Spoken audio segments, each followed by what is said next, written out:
មនីភិក្ខុទាំងឡាយសមណព្រាហ្មណ៍ទាំងឡាយពួកមួយជាអ្នកប្រកបដោយកច្ចៈសាសតៈឯកច្ចៈអសាសតៈតថេយល់ថា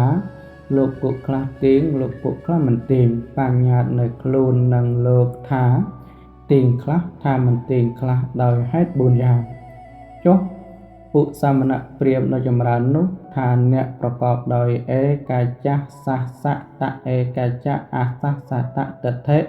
ហើយបញ្ញត្តិនៅខ្លួននឹងលោកថាទៀងខ្លះថាមិនទៀងខ្លះដោយហេតុ4យ៉ាងតើព្រោះអាស្រ័យអ្វីព្រោះប្រារព្ធអ្វីមនីភិក្ខុទាំងឡាយមានសម័យដែលលោកនេះវិនិច្ឆ័យទៅម្ដងដោយដំណើរនៃការជាអង្វែងទៅការដែលលោកវិនិច្ឆ័យទៅពួកសត្វច្រើនតែកើតក្នុងអាផាសរៈព្រំ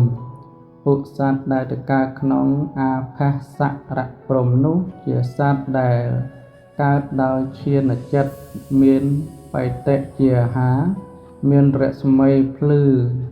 ខ្លួនឯងត្រាច់ទៅក្នុងអាកាសបានស្ថិតនៅក្នុងទីដ៏ល្អតាំងនៅយូរអស់កាលជាអង្វែងមនីភិក្ខុទាំងឡាយមានសម័យដែលលោកនេះត្រូវកើតឡើងវិញម្ដងដោយអំណឹងនៃកាលជាអង្វែងទៅកាលដែលលោកកើតឡើងវិមាននៃព្រំដែលសូន្យគ្មានសត្វក៏កើតប្រកាសឡើងដែរគ្រានោះមានសត្វម្នាក់ចត់ចាក់ពុអាភសរៈព្រំព្រោះអស់អាយុឬអស់បុណ្យហើយទៅកើតក្នុងវិមាននៃព្រំដែលទំនេរនោះ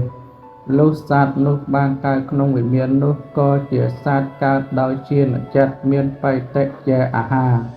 មានរស្មីភ្លឺខ្លួនឯងត្រាច់ទៅក្នុងអាកាសបានស្ថិតនៅក្នុងទីដ៏ល្អតាំងនៅយូរអស់កាលជាអង្វែងដដែលសត្វម្នាក់នោះដែលទៅកើតក្នុងវិមាននោះព្រោះនៅអស់កាលយូរអង្វែងក៏មានសេចក្តីអត់សុខអន្ទះអន្តែងកើតឡើងថាដូចម្ដេចណនឹងបានសត្វទាំងឡាយឯទៀតមកកាន់អត្តភាពជាព្រំបែបនេះផងលំដាប់នោះសត្វទាំងឡាយឯទៀតចត់ចាក់ពុអភៈសារៈព្រំព្រោះអស់អាយុឬអស់បុណ្យហើយមកកើតក្នុងព្រំវិមានជាមួយគ្នាសត្វនោះ